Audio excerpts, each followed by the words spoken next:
Under the bright sky and vast land, the male fish never expected that someone would brazenly snatch his children. In the face of absolute power, all resistance seemed futile. Forceful grabbing was the worker's specialty. With one hand pressing down on the fish and the other prying open its mouth, in the next second, dozens of golden eggs spilled out. It's no wonder they were so ruthless. Each of these baby arowanas could be worth a luxury car in the future. Why are these tropical freshwater fish so expensive? It's not just about beauty. Arowanas exude an air of luxury, and even their names sound elegant, like the Malaysian golden arowana. Originally from Southeast Asia, wild purebred ones are now incredibly rare. Through generations of selective breeding, they've become dazzlingly colorful. These seemingly ordinary large fish are actually valuable breeding arowanas, often found in wealthy households. Yet, at this moment, they reside in a small fish pond. Under natural light, their dark silhouettes look no different from other freshwater fish. Beauty needs contrast to stand out. But don't feel sorry for them. This environment is actually their favorite. Many arowanas only visit during breeding season. A female fish leaves the aquarium for the pond to choose a mate among several males. Unlike common freshwater fish, arowanas are very picky when selecting a partner. Arowanas practice monogamy. They only pair up if they genuinely like each other. Finding mates is a headache for breeders. It's easier in a pond with more choices, but in an aquarium, it's even harder. Simply putting a male and female together isn't enough. They may take months or even years to bond. Some never pair up in their lifetime. Their high standards result in many leftover males and females, making it nearly impossible to breed baby fish at home. Of course, there are exceptions. This pair of golden arowanas is a model couple in their tank, producing 2 batches of offspring every year. Today is another good day. The female curls up and lays dozens of yellow eggs at the bottom of the tank, while the male releases sperm. Then, he quickly sucks the fertilized eggs into his mouth. He knows his hungry mate might eat them. As prized pets, many believe bigger arowanas are better, but for females, excessive weight is a burden. One overweight female died from being egg-bound. Pregnant females are also highly sensitive to their environment. They cannot be disturbed or moved. Even if they survive the pregnancy, success is not guaranteed.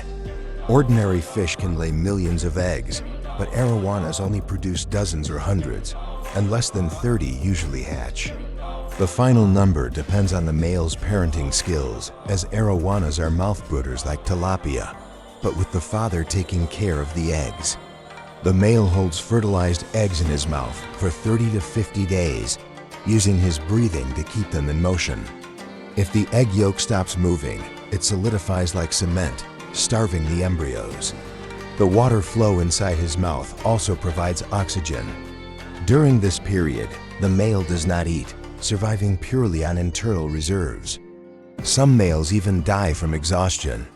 Arowanas are top predators in freshwater, but until the eggs hatch, they are safest inside the father's mouth. In captivity, breeders monitor feeding habits and other details to determine if a male is holding eggs. To improve hatch rates and protect the male, eggs are often taken for artificial incubation. In outdoor ponds, this is harder. Workers periodically net the fish together and check them one by one. The fish are used to routine exams, but for safety, workers wear gloves, both to grip the fish and to avoid being bitten by their sharp teeth. When inspecting, workers swiftly grab a fish and pry open its mouth.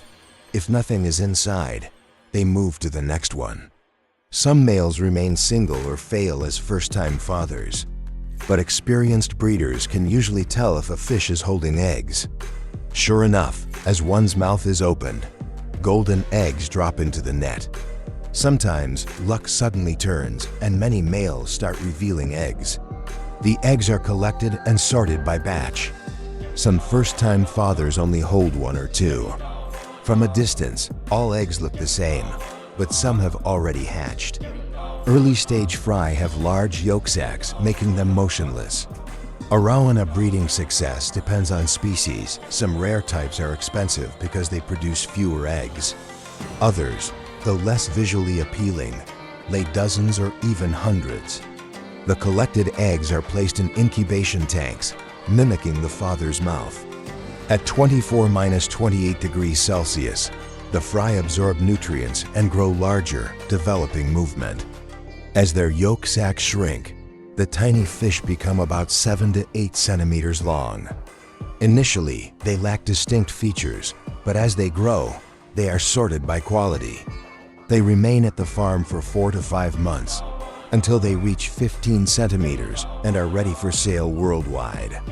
Before leaving, each one is injected with a microchip under its scales. These chips store an identification code that, when scanned, reveals the fish's personal history, even its ancestry, ensuring only high-quality lineage is sold. Some Arowana breeding fish are never sold to the public, remaining exclusive to farms. This monopoly drives up prices. To prevent damage during transport, some farms perform tail clipping, as stress can cause Arowanas to thrash and break their tails. If damaged, their tails won't regrow perfectly. Some fry are sedated for safe travel. However, if the dosage is miscalculated, the fish may not wake up. Usually, after reaching their destination, they recover with water intake. At last, a prized Arowana arrives at its new home. But this is just the beginning. After spending a fortune on the fish, its upkeep will cost even more. Arowanas are carnivores and require a diet rich in fish and shrimp to maintain their metallic sheen. Shrimp contain astaxanthin, which enhances the red hue in red Arowanas. They are also highly sensitive. Winter heating bills can skyrocket. If power fails, they may not survive. Owning one is a long-term financial commitment. An Arowana can live for decades. Wild ones reach 30 to 40 years, while well-kept captive ones can live 10 to 20 years. Owning one means a constant battle of expenses. Once a common dish for ordinary people, in the 1960s-70s, a Malaysian businessman saw their beauty and turned them into luxury pets. In just a decade, their price jumped from $2.50 to $2,500, a 1,000-fold increase. In 30 years, they went from everyday food to an endangered species. It took over 100 million years for these ancient fish to evolve, yet humans nearly drove them to extinction within decades. To undo past mistakes, conservation efforts now focus on repopulating wild Arowanas. However, today's Arowanas are mostly hybrid breeds. True wild purebreds are virtually extinct. Thanks for watching. See you next time. If this video helpful for you, don't forget to like and subscribe my channel. Thank you.